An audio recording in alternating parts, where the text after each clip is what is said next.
Oi, sejam todos bem-vindos ao canal Amor, Luz e Espiritualidade. Eu sou Lúcia Diniz e trago para vocês hoje mais um vídeo sobre a Quaresma. Hoje quero falar com vocês sobre curiosidades, o ano litúrgico e a importância das cores litúrgicas. Curiosidades. Trago para vocês hoje um pouquinho sobre os paramentos litúrgicos. Alva ou a túnica é uma veste longa e branca. Muitas vezes é enriquecida com rendas e bordados. O sacerdote usa embaixo de outras vestes litúrgicas. Cínculo, cordão que ajusta a alva à cintura. A alva ou a túnica, né? Como é chamado. Casula é a veste do sacerdote usada sobre a alva ou a túnica para a celebração da missa. As cores variam conforme o tempo litúrgico. Estola, paramento litúrgico em forma de uma tira comprida, símbolo do poder sacerdotal. O padre a coloca deixando-a cair sobre o peito. A cor dela é conforme o tempo litúrgico. Eu vou explicar o que é tempo litúrgico mais para frente.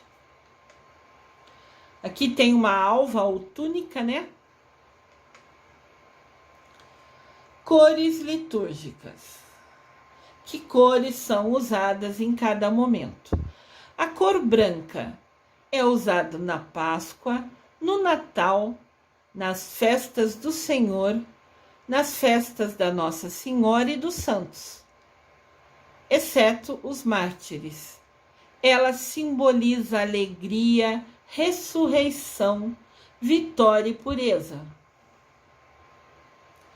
Vermelho lembra o fogo do Espírito Santo, por isso é a cor de Pentecostes. Lembra também o sangue, a cor dos mártires, e é usada na sexta-feira da Paixão.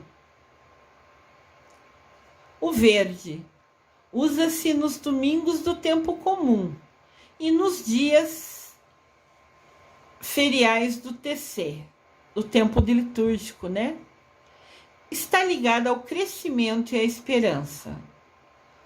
O roxo ou violeta é usada no Advento e na Quaresma. É símbolo da penitência e da serenidade. Também pode ser usado nas missas, né, enterros, e também no sacramento da reconciliação. O preto é sinal de tristeza e luto. Hoje em dia é muito pouco usado na liturgia. O rosa pode ser usado no terceiro domingo do Advento e no quarto domingo da Quaresma. O rosa só é usado 2 vezes no ano. Aqui estão as estolas, que coloca sobre a túnica, né? A preta, a verde, a branca, a vermelha, a violeta e a rosa. A estola preta, né, para caso de funeral, pode ser substituída pela roxa. Aqui tem a vestimenta de um padre, né? Óbvio que esse padre é de uma igreja, de uma arquidiocese, uma igreja que tem mais dinheiro, né? Que é uma história, uma roupa mais refinada, vamos dizer assim, né? Lindíssima. Mas não importa o quanto seja refinado ou não. Só importa a cor, a importância dela. A gente pode ver aqui o padre usando a violeta, o vermelho, o verde, o branco, o rosa e o preto, que já foi falado que é muito pouco usado atualmente. O ano litúrgico da igreja, de 12 meses, é dividido em tempo litúrgico, dependendo da liturgia, do momento, das leituras bíblicas daquela ocasião, daquele tempo, onde se celebram os mistérios de Cristo, assim como os mistérios dos santos. Aqui nós temos um calendário do ano litúrgico. Aqui as cores estão em destaque, acredito que vocês consigam ver bem. A rosa, por exemplo, vai ser usado somente na terceira semana do Advento e na quarta semana da Quaresma. A cor rosa a gente só usa, a gente não, o padre, né? Só 2 vezes no ano, olha que interessante. O vermelho usa-se no domingo de Ramos, né? Que a gente já falou aqui na Quaresma, tem um vídeo sobre ele. Na sexta-feira santa, também uso o vermelho no dia que Jesus morreu na cruz. E também usamos o vermelho em Pentecostes, dia do fogo novo, né? Do Espírito Santo descendo. O violeta é usado no Advento, né? O Advento é antes do Natal, aquela semana antes do Natal. E na Quaresma, quarta-feira de cinza, primeira, segunda, terceira semana e quinta semana. Que na quarta semana da Quaresma uso rosa. Daí tem o branco, na festa do Cristo Rei, no período do Natal, na quinta-feira santa, no período de Páscoa, fora Pentecostes, na Santíssima Trindade e Corpus Christi. São dias específicos de festa, então põe a cor branca. E a grande maioria é o tempo comum. Tem a primeira parte, são 6 semanas, e depois tem, que ficam aqui no quadro, estão representados do lado direito, e depois tem do lado esquerdo. Então tem muito tempo comum. Muito interessante. Foi assim decidido, definido essas cores para esses dias. Bonito, né? Fica colorido, traz uma energia, pensando em energia, algo positivo, alegre. Aqui estão, de novo, né, as roupas, as 6 cores, mas como foi falado, né, a preta quase não se usa mais. Usa a violeta, né, a roxa, no lugar da preta, para eventos mais fúnebres. Cada ano litúrgico começa com o tempo do Advento. Advento é o tempo de preparação para o Natal. São 4 semanas antes do Natal. Advento é o tempo de conversão, é a gente se reavaliar, né, para se conectar ao Cristo que vai nascer. E o tempo termina na solenidade do Cristo Rei, no último domingo do ano litúrgico em novembro. Então entendam, o ano litúrgico não segue o nosso ano civil. O nosso ano civil é de janeiro a dezembro. O ano litúrgico é do Advento até a festa do Cristo Rei. A festa do Cristo Rei sempre é em novembro. Então, em final de novembro, já muda o ano litúrgico. O Cristo Rei é sempre o último domingo do ano litúrgico. O ano litúrgico é cíclico e por isso é dividido é um círculo, entendem? Calendário do ano litúrgico. O Advento é a preparação 4 semanas antes do Natal. O Natal vai comemorar o nascimento de Jesus. O tempo comum, a primeira parte, é o intervalo entre o Natal e a Quaresma. A Quaresma é a preparação para a Páscoa, da quarta-feira de cinzas até a Semana Santa, São 40 dias usando quase sempre, né, a cor violeta. A Páscoa celebra a ressurreição de Jesus. Daí tem a missa de Pentecostes, que é 50 dias após a Páscoa. Daí volta o tempo comum, da Páscoa até o Advento. O tempo do Advento é o tempo de espera, é o tempo de esperarmos Jesus que está para nascer. As orações e leituras são reflexivas, pensando se estamos preparados para receber Jesus Cristo no nosso coração. Tempo de Natal. É o tempo de anúncio, né? É o tempo que Jesus nasce e que é o tempo propício para a gente reavaliar a nossa vida, principalmente a vida espiritual, o quanto de fato estamos conectados com Jesus, com Deus Pai. O tempo da Quaresma. Quaresma, tempo para partir o pão, entendem? Para orar, para amar e perdoar. É um momento de reflexão. A gente tem vários vídeos aqui sobre a Quaresma, né? Nesse canal, se você é novo no canal, seja bem-vindo, se inscreva no canal, clique no sininho e quando aparecer a janelinha, coloque em todas, que daí o YouTube avisa você a cada novo vídeo do canal.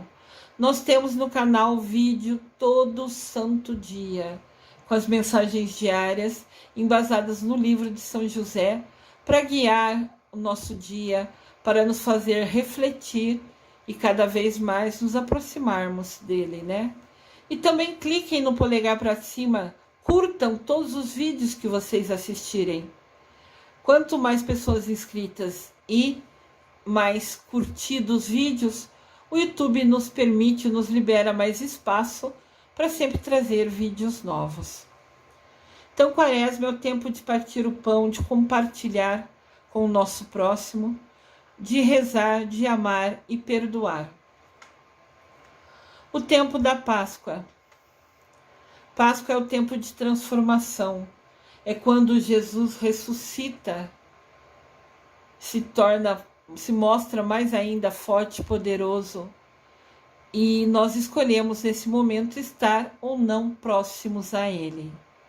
Entendam que a intimidade que nós temos com Deus é escolha nossa.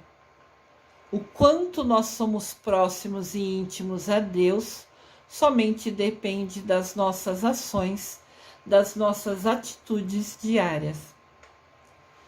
E tem o tempo comum. Tempo comum normalmente fala da vida, tem textos do Antigo Testamento e do Novo Testamento. Coisas do dia a dia. O ano litúrgico também é dividido em 3 ciclos, anos A, B e C, e eles se repetem. Ciclos são círculos, né? Vai para o A, B e C e volta para o A. Cada ano tem uma sequência de leituras próprias. Assim, a organização das leituras para cada ano nos dá a possibilidade de estudar toda a Bíblia em suas partes mais importantes, tanto do Antigo como do Novo Testamento. Aqui tem os 4 evangelhos, né? Evangelho de João, Marcos, Lucas e Mateus. Este vitral fica na Igreja Catedral em Porto Alegre, Rio Grande do Sul. Eu morei lá devido à transferência do meu trabalho, né? E me encantei com o vitral do Miguel Arcanjo, com a catedral em si e com as imagens dentro dela. Os ciclos do ano litúrgico são divididos em... No ano A, nós lemos o Evangelho de São Mateus. Aqui tem a imagem de São Mateus, que fica na Igreja Catedral de Porto Alegre. O altar fica num círculo e em volta dele tem a estátua dos 4 evangelistas, lindíssimos. Então, no ano A, estudamos os evangelhos de São Mateus. Estudamos, lemos, refletimos sobre ele nas missas, né? Ano A, São Mateus. No ano B, o evangelho é sempre de São Marcos. São Marcos, também imagem da Catedral de Porto Alegre, lindíssima. Imagem lindíssima, catedral lindíssima. Então, ano B, nós estudamos, lemos, refletimos sobre os evangelhos segundo São Marcos, escrito por Marcos. No ano C, o evangelho é de São Lucas. São Lucas, aqui representado. Ano C, São Lucas. O evangelho de São João é reservado para ocasiões especiais, principalmente festas e solenidades. São João, então, é lido em qualquer um dos 3 anos, seja ciclo A, B ou C, tem leituras de São João em dias importantes e festivos. Mas, como os evangelhos foram escritos? Olha que importante esse resuminho. O evangelho de Mateus são 28 capítulos e tem 1070 versículos.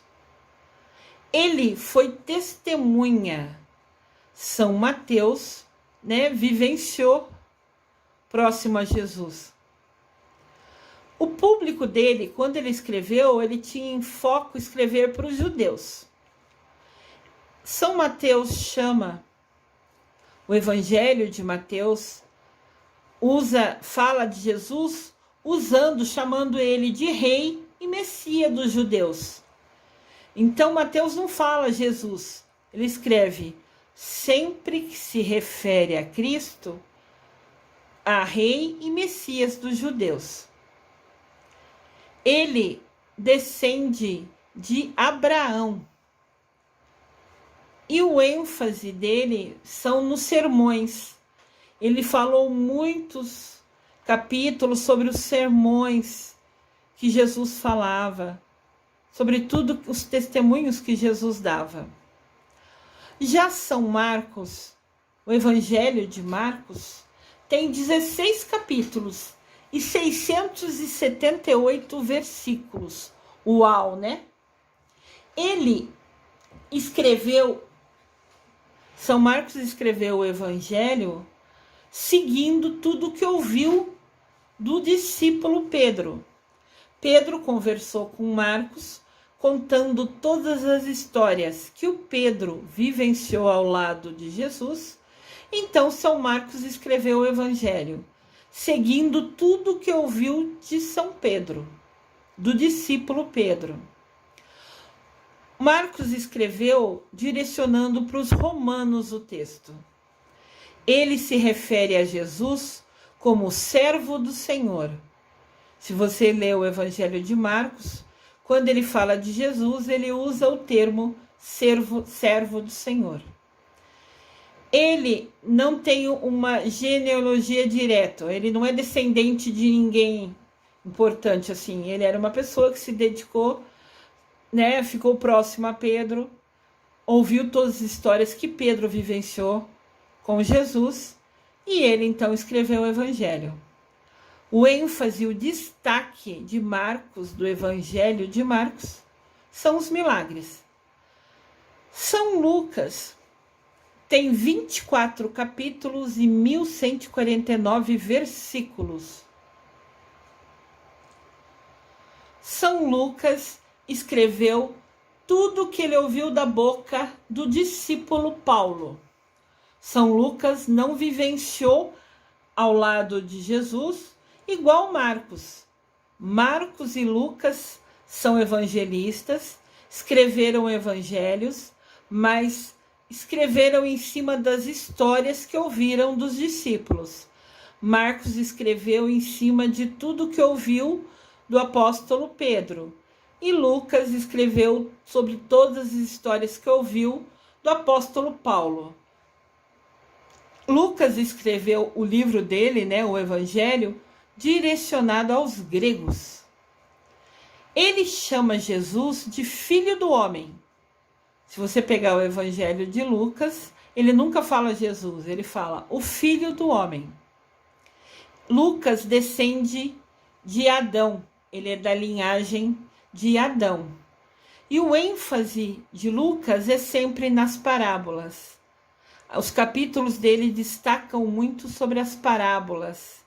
Aqui no canal tem vídeo falando sobre milagres, sobre palavras, para que vocês possam, quem não conhece ou gostaria de conhecer mais, vir a conhecer um pouquinho mais sobre milagre e um pouquinho mais sobre as parábolas. Então Lucas, destaca no seu evangelho, escreve com maior detalhe, fala muito sobre as parábolas. João escreveu 21 capítulos e 879 versículos. Ele foi testemunha de Jesus, ele vivenciou com Jesus. João evangelista, um dos apóstolos. Por isso o evangelho dele sempre é utilizado nas festas de qualquer um dos 3 anos, ciclo A, B ou C, porque ele sempre escreveu, o público-alvo dele das leituras é a igreja, é o povo de Deus. Nos evangelhos dele, ele chama Jesus de Filho de Deus.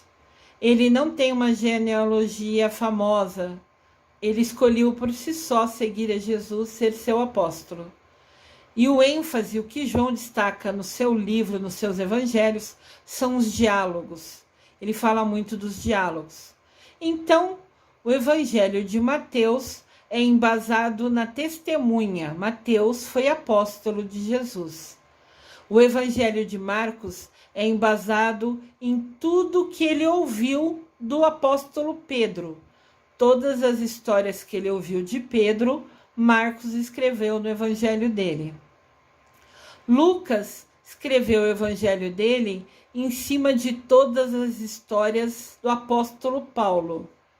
Tudo que Paulo ensinou e falou que Jesus fez, Lucas escreveu no evangelho. E João escreveu o evangelho sobre testemunha. Ele vivenciou com Jesus e teve a bênção e a oportunidade de estar ao lado dele e aprender com ele. É isso que ele relata no evangelho dele. Então, Mateus é ano A, todos os evangelhos. Marcos, ano B. Lucas, ano C. João, todas as festas e eventos importantes nos 3 ciclos. Sempre tem leitura de João. O ano litúrgico atual é o ano C e acaba no dia da solenidade do Cristo Rei, que em 2022 será dia 20 de novembro. Então, dia 20 de novembro é o último dia do ano litúrgico C. Cristo Rei sempre é o último dia do ano litúrgico. E no ano litúrgico de 2023, começa em 27 de novembro, em 2022, que é o primeiro domingo do Advento, retornando ao ciclo A. Então, entendam, o ano litúrgico é diferente do ano civil. Então, o ano litúrgico de 2023, que volta ao ciclo A, começa em 27 de novembro. Começa no tempo do Advento, sempre 4 semanas antes do Natal. Aqui nós temos a divisão sobre o ano litúrgico, de uma maneira falando sobre os textos, sobre a importância. O Advento, 4 semanas de preparação para receber Jesus. Natal, tempo de celebrar a chegada de Jesus, que nasce de uma família e se manifesta aos povos da terra. Primeira parte do tempo comum, de 4 a 8 semanas. O ano litúrgico vai variando conforme os períodos dos anos, né? Então, a primeira parte, tempo de escutar a Jesus, que ensina e põe em prática sua sabedoria. Nós vamos acompanhar Jesus no dia a dia, em coisas simples que ele tornou especial, através do que nos ensina, do que nos ensinou. Quaresma, 6 semanas de penitência para acompanhar Jesus que entrega sua vida. Tríduo Pascal, 3 dias santos para celebrar a paixão, morte e ressurreição de Jesus. Aqui no canal também falamos sobre o Tríduo Pascal.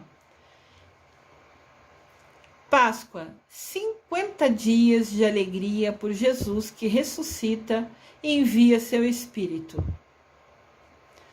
Então, a Páscoa é 50 dias de alegria. Depois da Páscoa tem 50 dias de alegria.